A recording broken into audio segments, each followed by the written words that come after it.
कालिया मते महोषधि तोर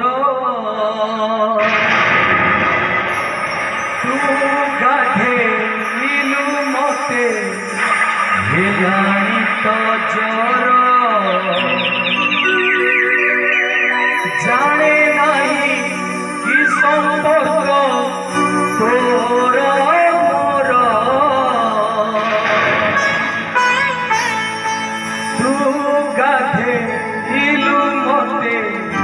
हेलाणी तो जर कालिया कालिया कालिया कालिया भक्त कहूची हे कालिया साथ अरे तुम्हें तो सुनाक में पानी रे गाधैलो तुमको जर हवा कथा मते काहे की जर होला काहे की तुम मो भितर ये संपर्क कोन जोंति भाई मते जर हेछि जदी जर हैला भल हैला टिके तुम महर्ष टिके दियो मो शीघ्र भल हेइ जगी बड़दान करे ते मोर सहित देखा हो नंदी बसर थरे देखा हो घोष यात्रा रे रथ यात्रा रे देखा हो समस्त कहिला बोल जगन्नाथ स्वामी की मम्मी उस साउंड मारो दे